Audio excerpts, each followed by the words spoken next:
can't sleep, your mind's still awake, you've come to the right place.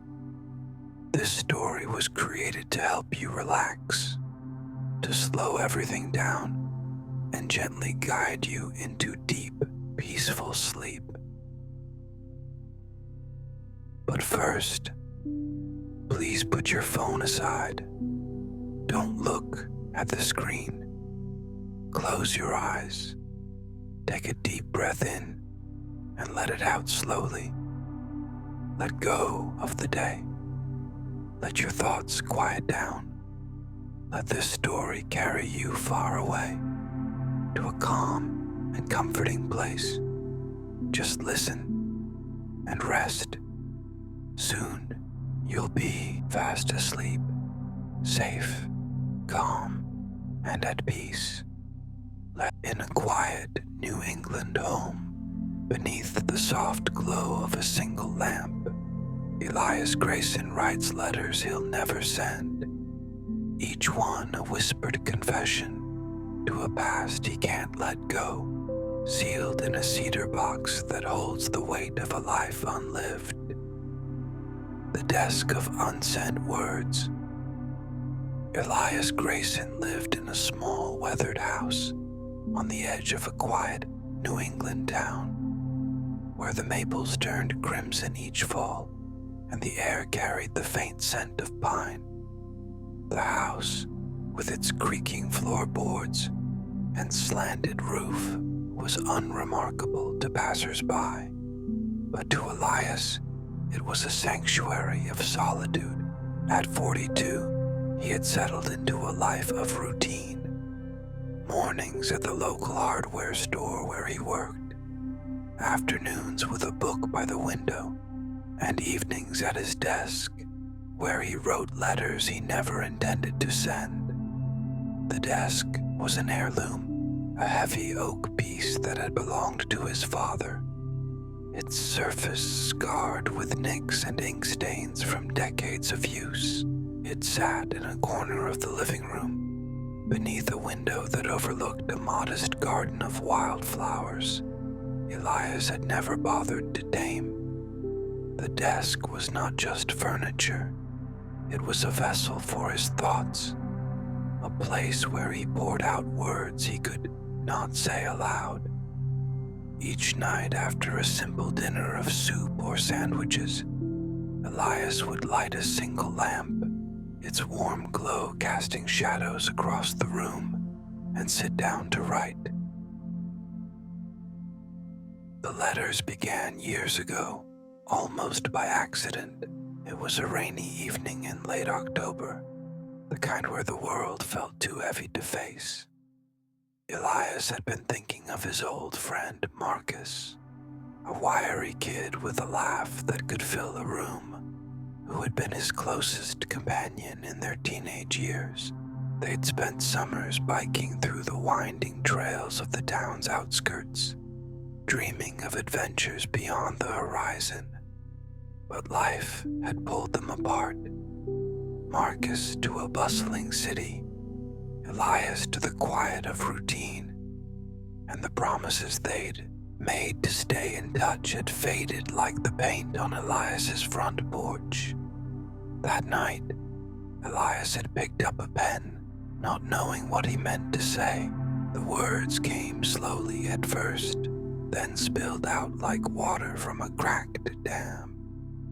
He wrote to Marcus about the time they'd snuck into the old quarry at midnight, the stars above them brighter than city lights could ever be.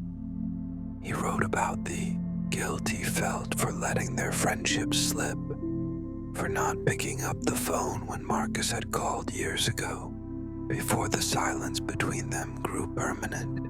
The letter stretched to 3 pages, each word a confession, each sentence a bridge to a past he couldn't reclaim.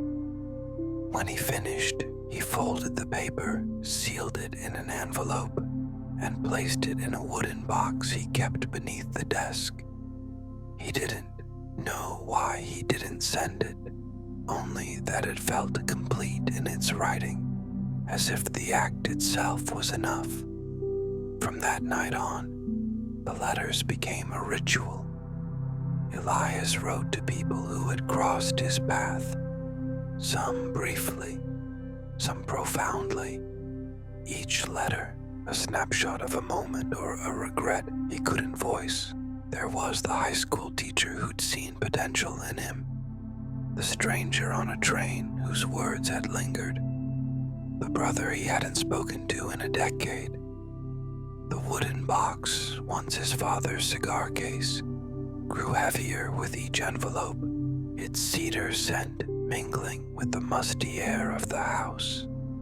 Elias never spoke of the letters, not to his co-workers at the hardware store, not to the neighbors who waved as he mowed his lawn. They were his alone, a quiet rebellion against the life he'd settled into. Tonight, as the clock ticked past 8, Elias sat at the desk, the lamp casting a golden circle around him. Outside, the wind rustled the leaves, and the distant hum of a neighbor's television barely reached his ears. He opened a notebook, its pages yellowed at the edges, and smoothed a fresh sheet of paper before him. The pen, a simple black fountain model he'd bought at a flea market, felt familiar in his hand, its weight grounding him. He didn't know who he'd write to tonight, only that the need to write was there, like a tide pulling him to shore. He thought of his father, Samuel Grayson, a man of few words but deep convictions. Samuel had been a carpenter, his hands calloused from years of shaping wood into furniture that filled homes across the county. Elias remembered watching him work in the garage, the air thick with sawdust, the radio playing old country tunes. Samuel had always said a man's work should mean something, even if it was just a chair that held someone's weight after a long day. Elias had admired that, but he'd never found his own work to carry that kind of purpose. The hardware store was steady, the pay enough to keep the lights on, but it wasn't the life he'd imagined as a boy when he'd dreamed of writing stories that people would read in far-off places. The letter began with a simple address, "Dear Dad." Elias paused, the pen hovering above the paper. He hadn't written to his father before, though the man had been gone for nearly 15 years. Taken by a heart attack one winter morning, the memory of that day was sharp.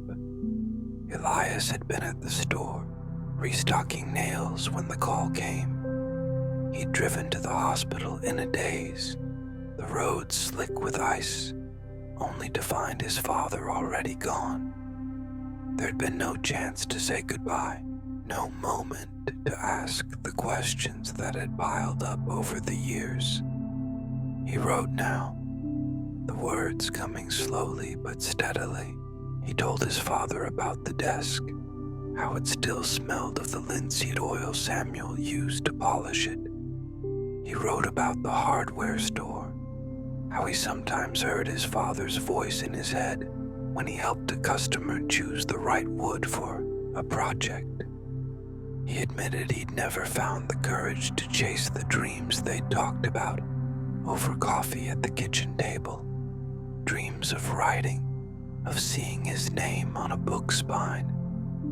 "I don't know why I stayed here," he wrote, "when you always said I could go anywhere." The act of writing was like untying a knot in his chest. Each sentence felt like a step through a fog, clearing the air just enough to see the next. Elias didn't rush. He let the words find their own rhythm, the scratch of the pen against paper, a steady pulse in the quiet room. He wrote about the time his father had taken him fishing at the lake, how they'd sat in silence for hours, the water still as glass.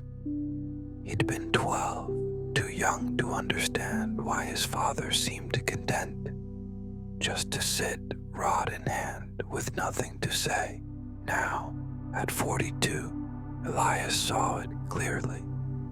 The silence had been enough, a language of its own. When the letter reached its second page, Elias paused to refill his pen.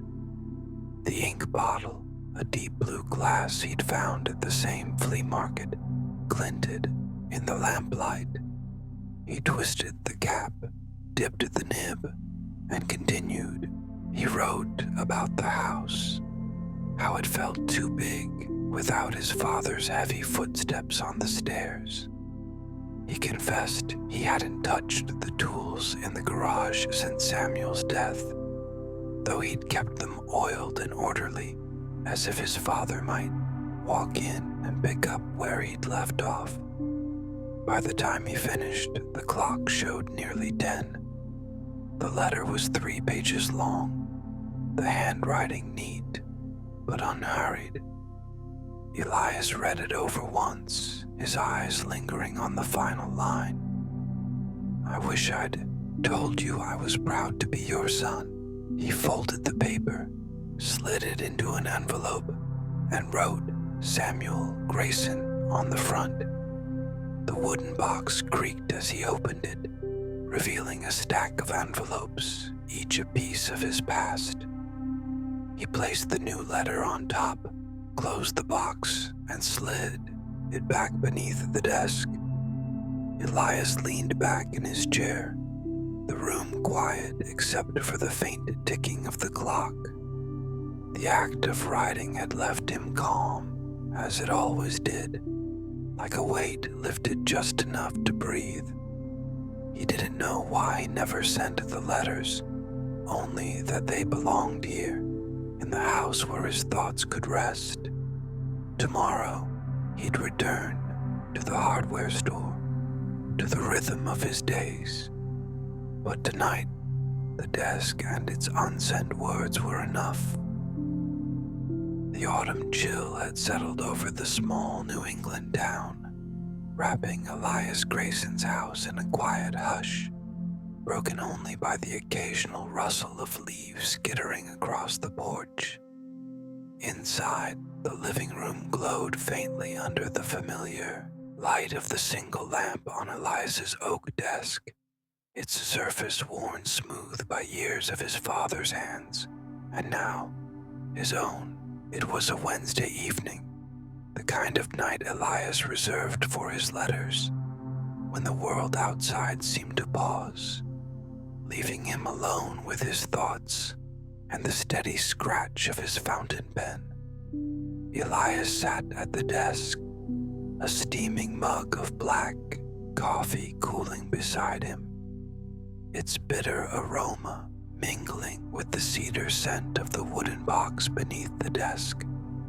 The box held his growing collection of unsent letters, each a fragment of a life he was still trying to understand. Tonight, his mind wandered to Marcus Tate, his childhood friend, whose laughter once echoed through the trails and back roads they'd explored together. Marcus had been the spark to Elias's quieter flame, always pushing them toward some new adventure, a rickety treehouse, a midnight swim in the quarry, or a plan to bike across the country when they were old enough. Those plans, like so many things, had faded with the time. Elias smoothed a fresh sheet of paper, the notebook's edges curling slightly from years of use. He picked up his pen, its black barrel cool against his fingers, and began to write. "Dear Marcus." The words felt heavy, as if the ink carried the weight of 2 decades of silence. He paused, staring at the page, the lamp casting a soft circle of light that made the room feel smaller, safer. He thought of the last time he'd seen Marcus at 19, standing outside the diner on Main Street, his duffel bag slung over one shoulder.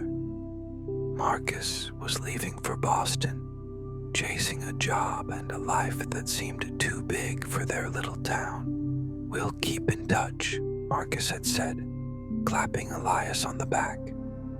Elias had nodded, believing it, but the calls grew sparse, then stopped altogether. Life had a way of doing that, pulling people apart like leaves in a current. He began to write, the words coming slowly at first, like footsteps through deep snow. He wrote about the summer they were 15, when they'd spend a week camping by Willow Creek. Their only supplies, a tent, a fishing rod, and a bag of marshmallows stolen from Marcus's pantry. They'd stayed up past midnight, the fire crackling as they talked about everything. Girls, music, the places they'd go when they were free.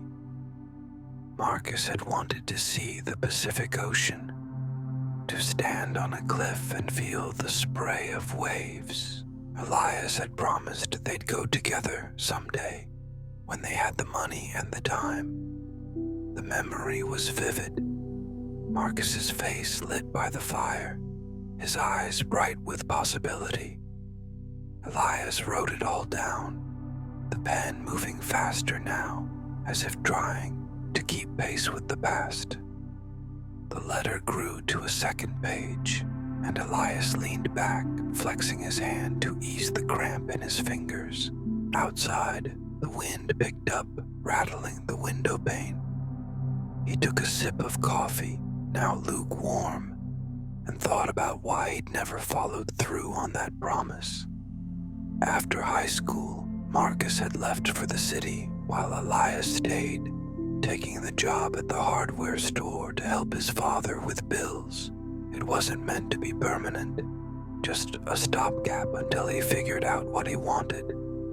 But days became years, and the store became his life. Marcus had called a few times, leaving voicemails about his new apartment, his job, his plans to travel. Elias had meant to call back, but there was always an excuse. A late shift, a tired evening, a fear of admitting he'd stayed still while Marcus moved forward. He wrote about that now, the guilt that had settled in his chest like dust on a shelf. "I should have called you," he wrote. "I should have gotten on a bus to Boston, shown up at your door with a six-pack and a stupid grin, like we used to." He described the quarry, how he'd gone back there once, years ago, and sat on the rocks where they'd jumped into the water as kids. The place felt smaller without Marcus, the silence louder. Elias admitted he'd kept the map they'd drawn one summer, a childish sketch of their cross-country route, folded in a drawer he rarely opened. "I still have it," he wrote, "though I don't know why." The act of writing was like peeling back layers of himself, each sentence a quiet excavation. Elias didn't rush. He let the words find their own rhythm, the pen scratch a steady companion in the stillness. He wrote about the hardware store, how he sometimes heard Marcus's laugh in his head when he helped a customer pick out paint or nails. He remembered Marcus's knack for turning mundane errands into adventures, like the time they'd spent an hour in the store's paint aisle, mixing colors just to see how many shades of blue they could make. "You'd probably laugh at me now," Elias wrote, stocking shelves like it's all I was ever meant to do. The letter stretched to a third page, and Elias paused to refill his pen. The ink bottle, its blue glass catching the lamplight, was nearly empty. A reminder to buy more at the stationery shop downtown. He dipped the nib, the faint scent of ink grounding him, and continued. He wrote about a dream he'd had a few months ago, where he and Marcus were back at the creek, older but still themselves, fishing poles in hand. In the dream, Marcus had turned to him and said, "You didn't have to stay, you know." Elias had woken up with a tightness in his throat, the words lingering like a bruise. He confessed he didn't know where Marcus was now. The last he'd heard through a mutual acquaintance. Marcus had moved west, maybe California, chasing that ocean he'd always talked about. Elias had never looked him up, though he could have. Social media made it easy enough. But the idea of finding Marcus living a life Elias couldn't imagine felt like opening a door he wasn't ready to walk through. Instead, he wrote, pouring out the apology he'd carried for years. "I'm sorry I let you go," he wrote. "I'm sorry I didn't try harder to be the friend you deserved." When the letter was done, Elias read it over. The pages spread before him like a map of his regrets. The clock showed 9:30. The house silent except for the faint creak of the floorboards settling. He folded the paper, slid it into an envelope, and wrote Marcus Tate in careful script. Opening the wooden box, he placed the letter atop the others, each envelope a testament to a moment he couldn't let go. The box closed with a soft thud, and Elias slid it back beneath the desk. He leaned back in his chair, the coffee cold now, the lamp's glow a quiet anchor. The act of writing had left him lighter, as if he'd set down a weight he hadn't known he was carrying.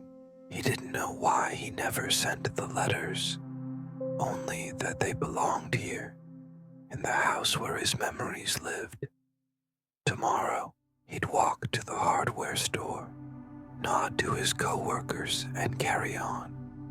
But tonight, the desk and its unsent words were his world, a place where old promises could be honored, if only in ink. Word count, 10:32. The late October dusk settled over Elias Grayson's small New England home, painting the sky in hues of amber and gray. Inside, the living room was a haven of quiet, the only sound the soft ticking of a clock on the mantel. Elias sat at his oak desk, the familiar weight of his fountain pen in hand, the lamp casting a warm circle of light across the worn wood. The air carried the faint scent of cedar from the wooden box beneath the desk, where his unsent letters rested, each a fragment of a past he couldn't quite release. Tonight, as the wind whispered against the window, Elias's thoughts turned to Mr. Hawthorne, his college professor, whose words had once stirred something deep within him. Elias opened his notebook, its pages slightly crinkled from years of handling, and smoothed a fresh sheet of paper. He wrote, "Dear Mr. Hawthorne," the ink flowing smoothly as the pen's nib glided across the page. He paused, the name conjuring a vivid image. A lanky man in a tweed jacket, chalk dust on his fingers, pacing the lecture hall at the community college where Elias had spent 2 years before life pulled him back to the hardware store. Mr. Hawthorne taught philosophy, a subject Elias had stumbled into by chance, signing up to fill a gap in his schedule. But those classes, held in a cramped room with flickering fluorescent lights, had become a kind of awakening. He began to write, the words deliberate, like steps along a familiar path. He recalled a particular lecture, one crisp autumn morning when he was 20, when Mr. Hawthorne had posed a question that had stayed with Elias ever since. What does it mean to live courageously? The professor had leaned against the podium, his eyes scanning the room, lingering on Elias as if he knew the question would take root. Elias had scribbled notes furiously that day, his mind alight with ideas about bravery, not the kind found in stories of heroes, but the quiet courage to chase a life that mattered. He wrote about that now, the memory as clear as the lamplight on his desk. You made me think, he wrote, about what I was afraid of, even if I couldn't name it then. The letter grew, each a sentence a thread connecting him to that classroom. Elias described how he'd lingered after class one day, asking Mr. Hawthorne about the philosophers they'd studied. Kierkegaard, Nietzsche, men whose ideas felt like maps to places Elias hadn't yet traveled. The professor had listened, his gray eyes sharp but kind, and said, "You have a mind for this, Elias. Don't let it sit idle." Those words had felt like a gift, but also a weight. Elias had wanted to tell Mr. Hawthorne he dreamed of writing, of crafting stories or essays that might make someone feel the way those philosophers made him feel. But he'd said nothing, only nodded and left the room with his books under his arm. He wrote about that silence now, the regret of it. I should have told you what your classes meant to me, he wrote. I should have asked you how to start, how to be brave enough to try. The hardware store had been waiting for him, even then, a practical choice after his father's health began to falter. Elias had told himself it was temporary, that he'd save money, go back to school, maybe study literature or philosophy somewhere bigger. But the store became a tether, and the dreams of writing faded into the rhythm of restocking shelves and helping customers choose screws or lumber. The pen moved steadily, the scratch of its nib a soothing counterpoint to the quiet of the house. Elias wrote about a moment he hadn't thought of in years. A late spring day when Mr. Hawthorne had invited a few students to his office for coffee. Elias had been one of them, sitting awkwardly on a sagging couch, listening as the professor talked about his own youth, how he'd almost become a lawyer before choosing philosophy instead. I chose the path that scared me, Mr. Hawthorne had said, his voice calm but firm. That's what courage is, choosing what scares you because it matters. Elias had felt a spark then, a longing to do something bold, but he'd buried it, telling himself there'd be time later.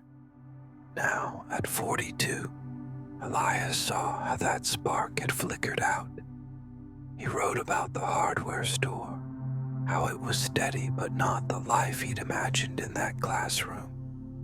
He described the way he sometimes stood in the paint aisle mixing colors for a customer and thought of Mr. Hawthorne's question about courage. I don't think I answered it, he wrote. I don't think I've lived bravely, not the way you meant. The confession felt like lifting a stone from his chest, heavy but freeing. He didn't rush the words. He let them unfold, the act of writing a kind of meditation, the lamp's glow a quiet companion. Elias paused to refill his pen, the blue glass ink bottle nearly empty now. He dipped the nib, the faint scent of ink grounding him, and continued. He wrote about a book Mr. Hawthorne had lent him, a worn copy of Walden, its pages marked with the professor's notes in the margins. Elias had read it cover to cover, sitting by the lake near his house, imagining a life stripped down to its essentials. He'd returned the book with a thank you, but never told Mr. Hawthorne how it had made him feel. Alive, awake, hungry for something more. I still have a copy of Walden, he wrote, on my shelf next to your question I never answered. The letter stretched to a third page, and Elias leaned back, flexing his hand. Outside, the wind had stilled, leaving the night silent except for the clock's steady tick. He thought of Mr. Hawthorne's face, lined with years of teaching, and wondered where he was now. The professor had retired not long after Elias left college, and Elias had heard he'd moved south, maybe to the Carolinas. He could have looked him up, sent the letter, but the thought felt like crossing a line he wasn't ready for. The letters belonged here, in the box, where they were safe. He finished with an apology, not for anything specific, but for the silence that had followed those classes. I wish I'd told you what you gave me, he wrote. Your question is still with me, even if I haven't answered it yet. He read the letter over. The pages spread before him like a confession. The clock showed 10. The house wrapped in its familiar quiet. He folded the paper, slid it into an envelope, and wrote, Mr. Hawthorne, in careful script. Opening the wooden box, he placed the letter atop the others, the faint creak of the lid, a soft punctuation to the night's work. Elias leaned back in his chair, the lamp's glow steady, the coffee long cold. The act of writing had left him calm, as if he'd set down a piece of himself he'd been carrying too long. He didn't know why he never sent the letters, only that they were enough as they were, sealed in the box beneath the desk. Tomorrow, he'd walk to the hardware store, carry on with his routine. But tonight, the desk and its unsent words were his refuge, a place where an unanswered question could live on, unanswered but not forgotten. The November evening draped Elias Grayson's small New England home in a soft, gray stillness, the kind that made the world feel like it was holding its breath. Inside, the living room was a cocoon of quiet, lit only by the familiar glow of the lamp on Elias's oak desk. The air carried the faint scent of cedar from the wooden box beneath, where his unsent letters lay, each a silent conversation with someone from his past. Tonight, as a light drizzle tapped against the window, Elias's thoughts drifted to a fleeting moment from years ago, a chance encounter with a stranger named Jonah, whose words had lingered like an echo he couldn't shake.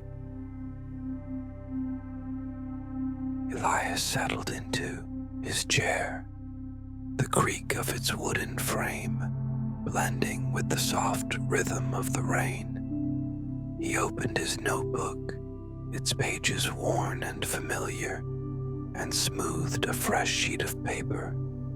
The fountain pen, its black barrel cool in his hand, felt like an extension, Of himself, he wrote, "Dear Jonah," pausing to consider the name. He didn't know Jonah's last name, only that the man had sat across from him on a train to Boston 12 years ago, his weathered face and quiet voice leaving an impression that time hadn't erased.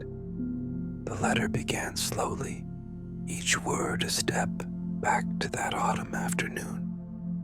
Elias had been 30, taking the train to visit a cousin in the city, a rare trip away from the hardware store and the routines of his small town.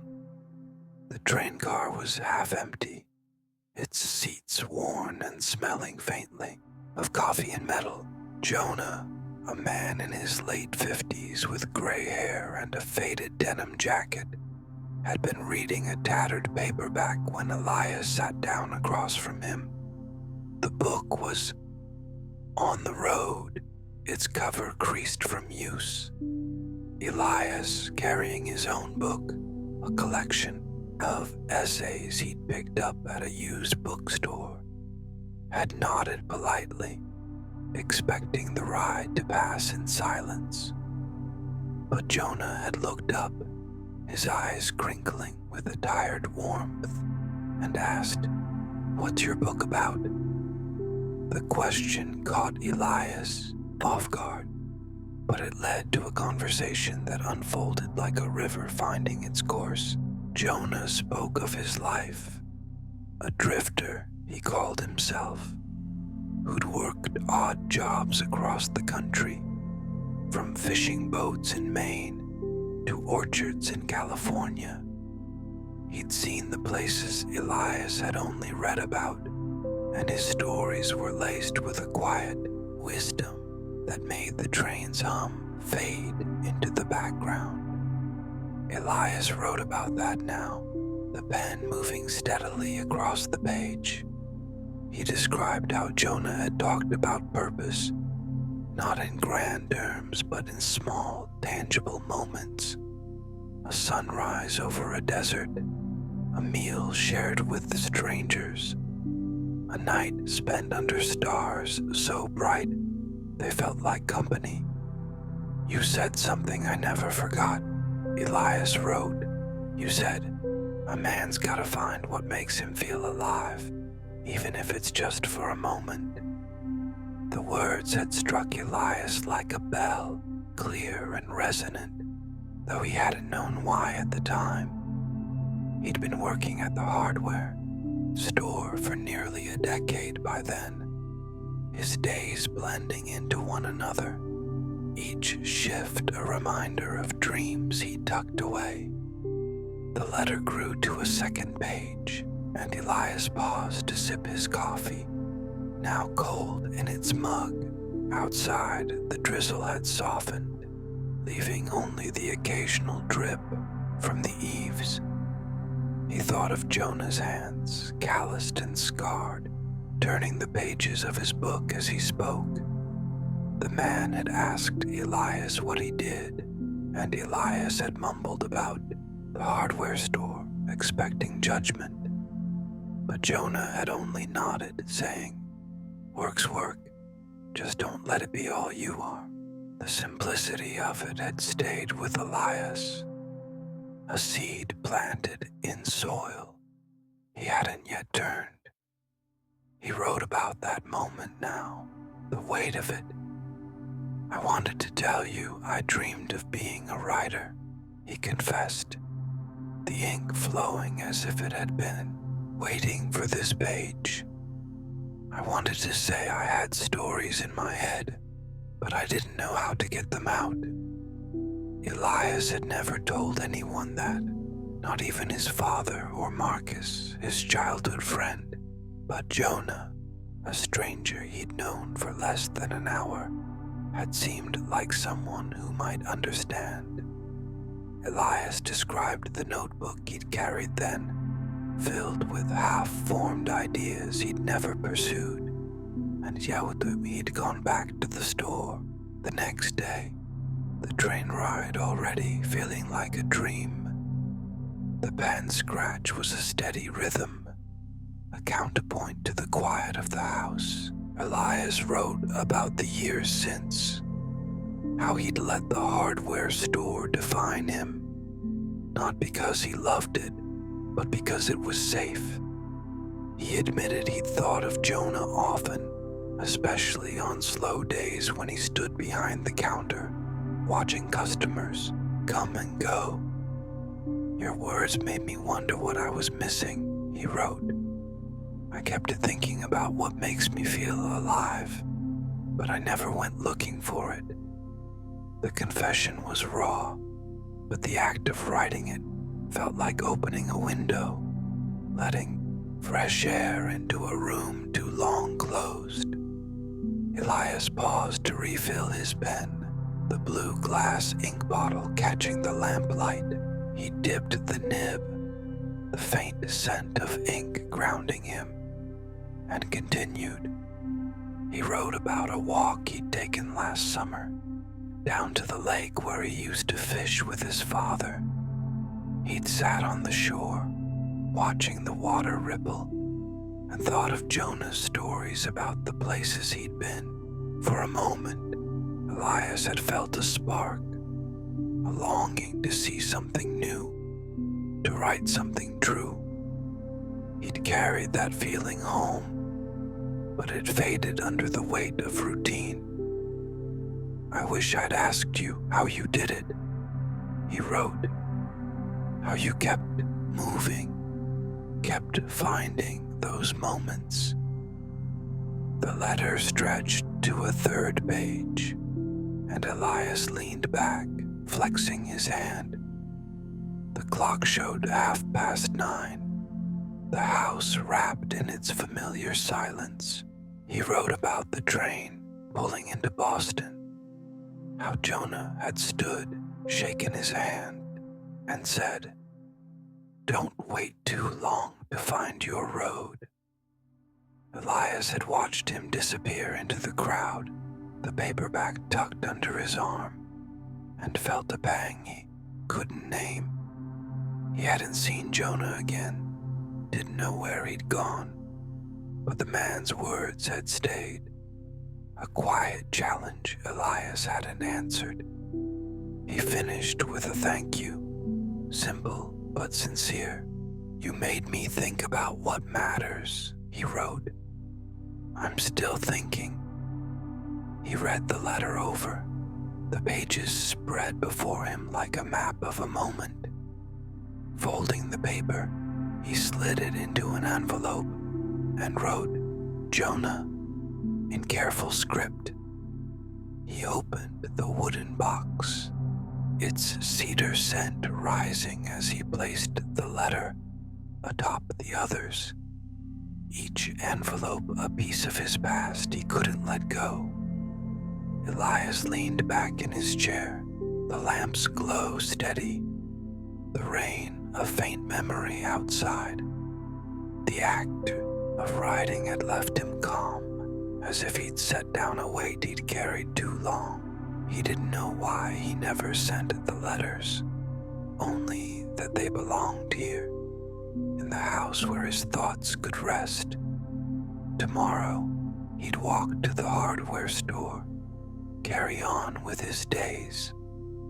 But tonight, the desk and its unsent words were enough, a place where a stranger's wisdom could live on, unanswered but unforgotten.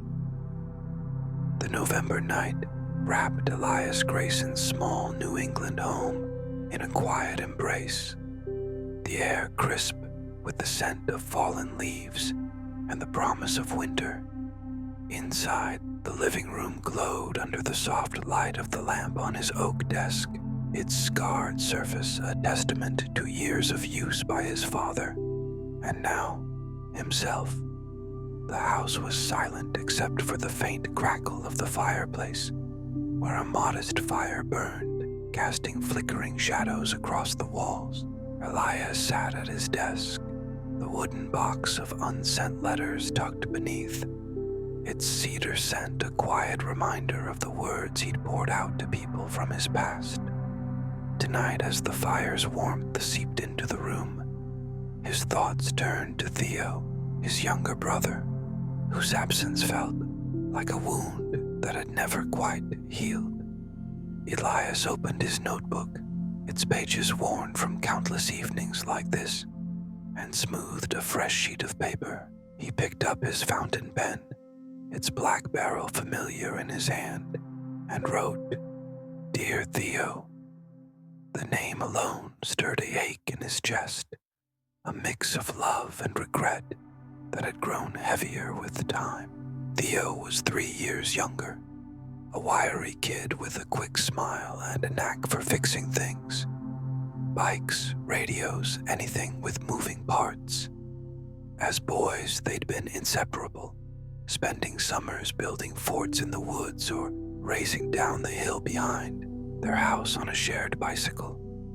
But life had pulled them apart, and the silence between them had stretched into years. He began to write, the words coming slowly, like stones lifted from a riverbed. He described the day their father died 15 years ago, when Elias was 27 and Theo 24. The call had come early, the hospital's voice clinical and final. Elias had driven to Theo's apartment, a cramped place above a barber shop, to break the news. Theo had stood in the doorway, his face crumpling, and for a moment, they'd been boys again, clinging to each other in the face of loss. But grief had a way of building walls, and after the funeral, their paths diverged. Elias stayed in their family home, working at the hardware store, while Theo left town, chasing a job in construction that took him to cities Elias only saw on maps. The letter grew, each sentence a step through memories Elias hadn't touched in years. He wrote about the summer they were teenagers, when they'd spent a week repainting the house under their father's watchful eye. Theo had flicked paint at Elias, turning the job into a game, their laughter echoing across the yard. "You always knew how to make things lighter," Elias wrote, the pen scratch a steady rhythm against the quiet.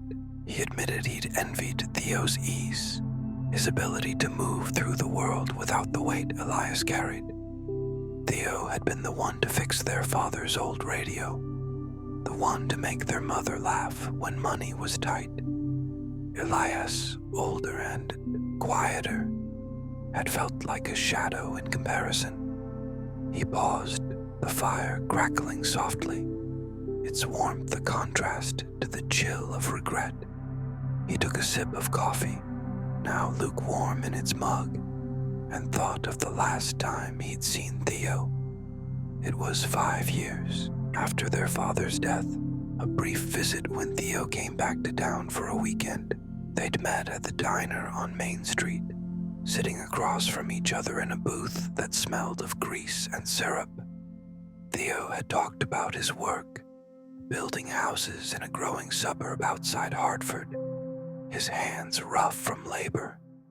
Elias had listened, nodding, but said little about his own life, the hardware store feeling too small to mention. When Theo asked if he was happy, Elias had shrugged, the question too big to answer. They'd parted with a handshake, promising to call, but neither had. Elias wrote about that now, the pen moving faster, as if trying to bridge the gap. "I should have called you," he wrote. "I should have driven to Hartford, shown up at your site with coffee and a bad joke like we used to." He described the house, how it felt empty without Theo's footsteps on the stairs, his tools scattered in the garage. Elias admitted he'd kept Theo's old toolbox, a metal case with his initials scratched into the lid, untouched but polished, as if Theo might walk in and claim it. "I miss you," he wrote, the words raw but necessary, like a breath held too long. The letter stretched to a second page, and Elias leaned back, flexing his hand to ease the cramp.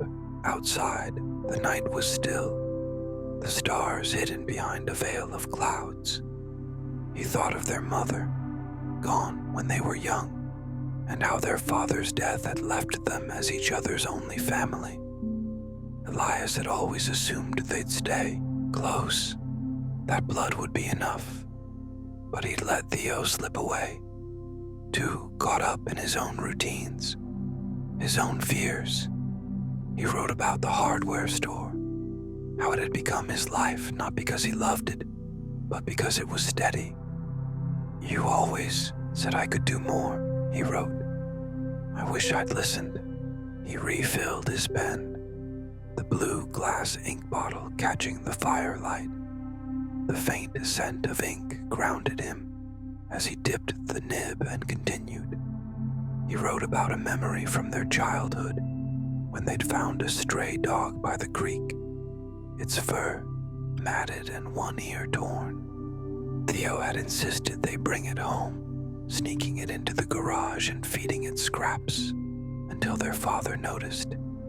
They'd named it Rusty, and for a summer it was theirs. When the dog ran off, Theo had cried, and Elias, too proud to admit he felt the same, had put an arm around his brother. "I think about Rusty sometimes," Elias wrote, "and how you always cared more than I knew how to show." The letter reached a third page, and Elias paused, the fire's glow softening the room's edges. He wrote about a dream he'd had recently where he and Theo were back in the woods, building a fort like they used to. In the dream, Theo had turned to him and said, "You don't have to stay here, you know." Elias had woken with a tightness in his throat, the words echoing like a call he hadn't answered. He didn't know where Theo was now. Last he'd heard, Theo was still in Connecticut, maybe married, maybe not. Elias could have looked him up, but the thought of finding his brother living a life he wasn't part of felt like too much. He finished with an apology, simple but heavy. "I'm sorry I let us drift," he wrote. "I'm sorry I didn't fight harder to keep you close." He read the letter over, the pages spread before him like a map of their shared past. The clock showed 10, the fire a low simmer now. He folded the paper, slid it into an envelope, and wrote, "Theo Grayson," in careful script. Opening the wooden box, he placed the letter atop the others, its cedar scent rising as the lid creaked shut. Elias leaned back in his chair, the fire's warmth fading, the lamp's glow steady. The act of writing had left him calm, as if he'd set down a piece of himself he'd carried too long. He didn't know why he never sent with the letters, only that they belonged here, in the house where his memories lived. Tomorrow, he'd walk to the hardware store, carry on with his days. But tonight, the desk and its unsent words were enough, a place where a brother's absence could be mourned, if not mended. The November night had deepened around Elias Grayson's small New England home, the air thick with the scent of damp leaves and the faint promise of snow. Inside, the living room was a sanctuary of quiet, lit by the soft glow of the lamp on his oak desk, its surface etched with the marks of his father's hands and now his own. The fireplace, though unlit tonight, held the memory of last night's warmth, and the room felt still, save for the faint tick of the clock on the mantel. Beneath the desk sat the wooden box, its cedar scent, a quiet companion to the unsent letters Elias had written to people who had shaped his life, friends, strangers, family. Tonight, as the stars began to pierce the sky beyond his window, his thoughts turned to Mr. Carver, the librarian who had introduced him to poetry when he was a boy. Elias settled into his chair, the familiar creak of its frame blending with the stillness. He opened his notebook, its pages softened by years of use, and smoothed a fresh sheet of paper. His fountain pen, its black barrel cool against his fingers, felt like a trusted friend. He wrote, "Dear Mr. Carver," the name conjuring a vivid image.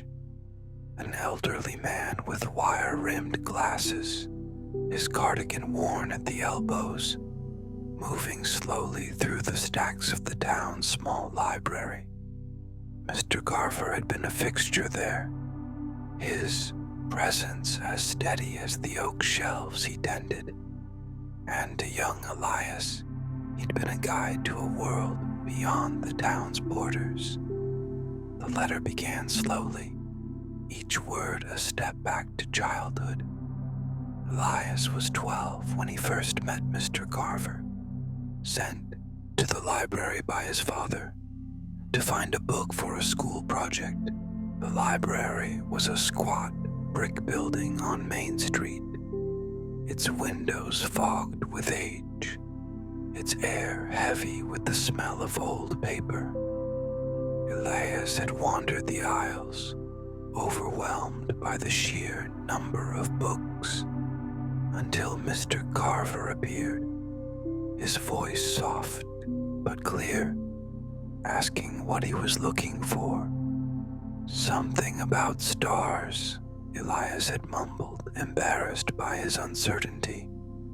Mr. Carver had nodded as if the request were the most important he'd heard all day, and led him to a shelf of poetry, pulling down a slim volume by Robert Frost. Elias wrote about that moment now. The pen scratched a steady rhythm in the quiet room. He described how Mr. Carver had opened the book to the Star Splitter, reading a few lines aloud in a voice that made the words feel alive. Elias had been captivated, not just by the poem, but by the idea that words could paint pictures, could make a boy feel the vastness of the night sky. "You gave me poetry," he wrote, "and I didn't know how much I needed it." That day, Mr. Carver had let him borrow the book, writing his name in the checkout card with a careful hand. Elias had gone back the next week and the week after, each visit a pilgrimage to a world where words held power. The letter grew, its pages filling with memories of those library afternoons. Elias wrote about the summers he spent there, sprawled in a corner with books Mr. Carver recommended. Whitman, Dickinson, even a collection of haiku that felt like secrets whispered across continents. Mr. Carver never pushed, never lectured. He'd simply hand Elias a book and say, "See what you think." Elias described the librarian's desk, cluttered with papers and a chipped mug that always held tea, and how Mr. Carver would sometimes share a line from whatever he was reading, his eyes bright with quiet joy. "You made books feel like friends," Elias wrote, the words flowing now as if they'd been waiting for this night. He paused, the lamp's glow casting soft shadows across the desk. He took a sip of coffee, cold in its mug, and thought of how Mr. Carver had seen something in him, a curiosity, a hunger for stories that Elias hadn't recognized himself. One afternoon, when Elias was 14, Mr. Carver had asked if he ever wrote his own poems. Elias had blushed, shaking his head, but the question had planted a seed. He'd started scribbling lines in a notebook, clumsy at first, about the creek behind his house, the way the light hit the leaves. He'd never shown them to Mr. Carver, too shy to share, but the librarian's quiet encouragement had made him believe he could create something of his own. Elias wrote about that now, the regret of his silence. "I should have shown you those poems," he confessed. "I should have told you how your books made me want to write." The hardware store had taken over soon after, when Elias was barely out of high school, and the notebook of poems had been tucked away, replaced by inventory, lists, and customer orders. He described the store, its aisles of nails and paint cans, and how it had become his life, not out of passion, but necessity. "You'd probably tell me it's not too late," he wrote, imagining Mr. Carver's gentle smile. "You'd probably hand me a book and say, 'See what you think.'" The letter stretched to a second page, and Elias leaned back, flexing his hand. Outside, the night was still, the stars faint but steady through the window. He thought of Mr. Carver's last days at the library, when Elias was in his early 20s. The librarian had retired, his health failing, and the town had thrown a small party with coffee and donuts in the library's meeting room. Elias had gone, meaning to say, "Thank you," but the words had stuck in his throat. Mr. Carver had shaken his hand, his grip surprisingly strong, and said, "Keep reading, Elias. It'll take you places." Elias had nodded, but never went back to the library after that, the hardware store pulling him deeper into its rhythm. He refilled his pen, the blue glass ink bottle nearly empty now, its faint scent grounding him as he dipped the nib. He wrote about a poem he'd read recently, one he'd found in a used bookstore, its lines about time and memory reminding him of Mr. Carver's voice. "I wish I'd told you what you gave me," he wrote. "Your books were a door, and I only half stepped through." He didn't know where Mr. Carver was now. Someone had said he'd moved to a retirement home upstate, but Elias had never checked. The thought of sending the letter felt like betraying its purpose, as if the words belonged only here, in the quiet of his home. The letter reached a third page, and Elias paused, the clock showing 10:30. He finished with a thank you, simple but heartfelt.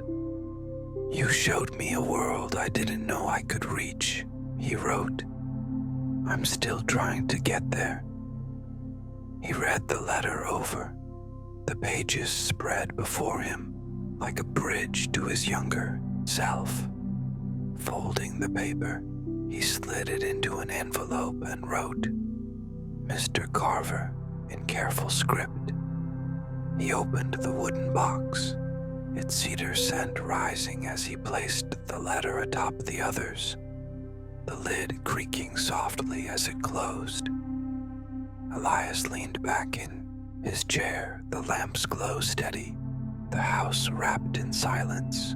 The act of writing had left him calm, as if he'd set down a piece of himself he'd carried too long.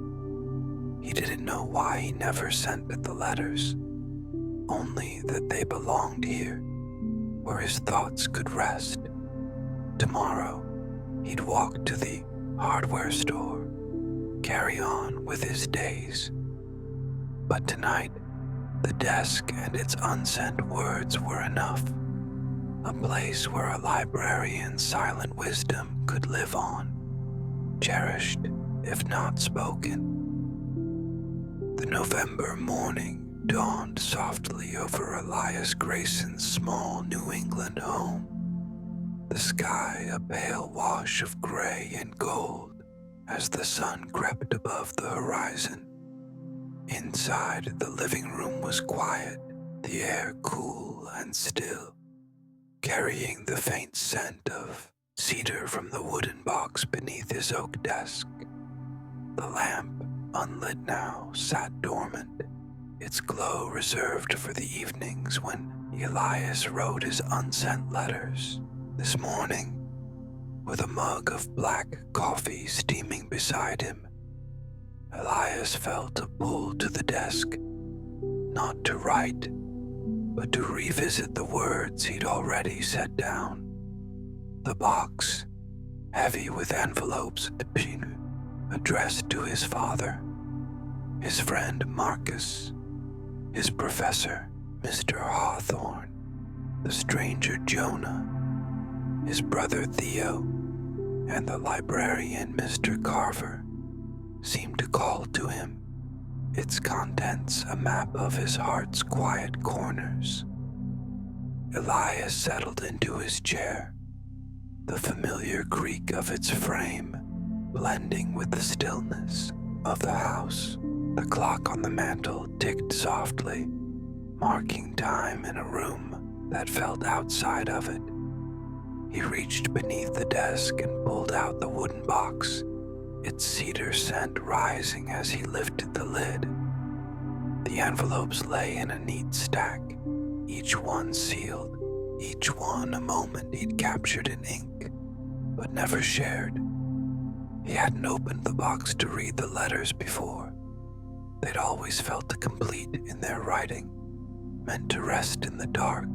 But today, with the morning light filtering through the window, he wanted to see them again, to understand what they meant. He set the box on the desk, its weight grounding him, and took out the first envelope, addressed to his father, Samuel Grayson. The handwriting was careful, the ink slightly faded from the week since he'd written it. Elias didn't open it. He didn't need to. He remembered the words, his confession of pride, his regret for unspoken gratitude. He set it aside and took out the next, to Marcus, his childhood friend. The envelope felt lighter, as if the promises it held had softened with the time. One by one he laid them out. Mr. Hawthorne, whose question about courage still lingered. Jonah, the train stranger whose wisdom had sparked a longing. Theo, his brother, whose absence was a quiet ache. And Mr. Carver, the librarian who'd opened a world of poetry. Each envelope was a piece of himself, a fragment of what might have been. Elias leaned back, the coffee's warmth seeping through the mug into his hands. The letters were more than words. They were a reckoning.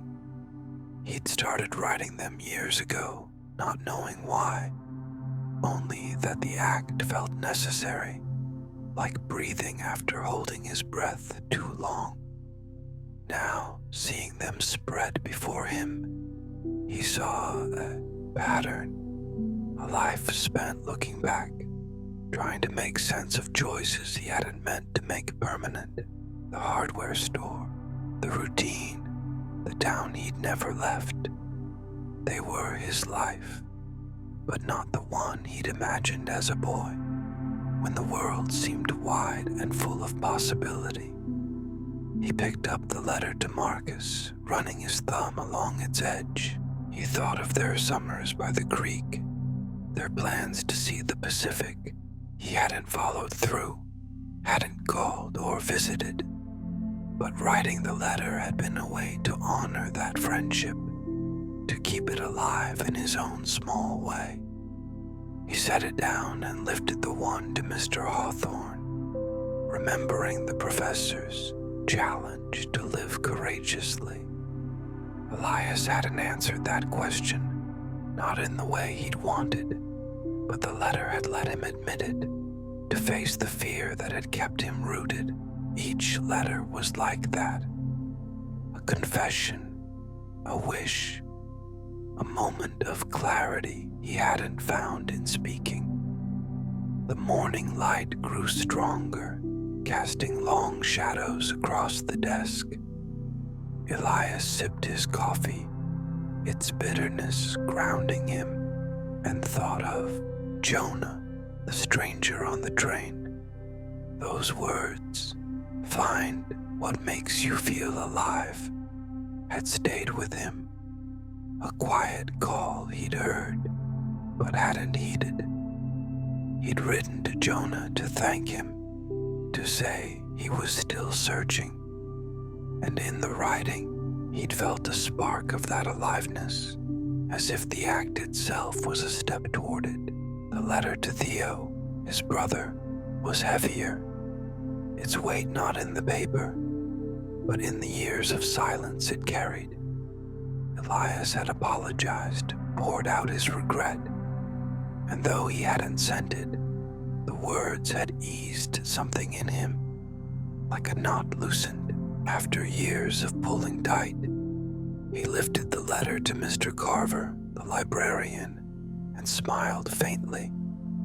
Those afternoons in the library, surrounded by books and Mr. Carver's quiet wisdom, had been a refuge, a place where Elias felt he could be more than the boy from a small town. The poetry he'd read there, Frost, Whitman, still lived in him, lines surfacing unbidden on slow days at the hardware store. Writing to Mr. Carver had been a way to thank him, to acknowledge the door he'd opened, even if Elias had only half-stepped through. The clock ticked past 8, the house still wrapped in its morning calm. Elias set the letters back in the box one by one, their edges aligned like a book's pages. He closed the lid, the cedar scent rising briefly, and slid the box beneath the desk. The act of reading them, or simply holding them, had been enough, a way to see himself clearly. He wasn't the writer he'd dreamed of being, nor the adventurer Marcus had imagined, nor the courageous man Mr. Hawthorne had challenged him to become. But he was Elias, 42, a man who worked at a hardware store, who loved his father's house, who wrote letters he never sent because they were his way of understanding. He stood, stretching his arms, and walked to the window. The garden outside, wild with untamed flowers, caught the morning light, its colors soft but vivid. Elias thought of the life he'd lived, the one he hadn't. The letters weren't failures. They were proof he'd felt something, that he'd cared enough to put it into words. They were his, sealed in the box, a record of what might have been, but also of what was, a life of quiet moments, of small joys like the desk's worn wood, the coffee's warmth, the light through the window. Elias returned to the desk, the mug cool now, and sat for a moment longer. He didn't know if he'd write another letter tonight or tomorrow, but he knew the box would be there, waiting. He didn't know why he never sent them, only that they belonged here, in the house where his thoughts could rest. The hardware store awaited, its familiar rhythm calling him to another day of shelves and customers. But this morning, the desk and its unsent words were enough, a place where what might have been could live alongside what was, held gently in the light of a new day.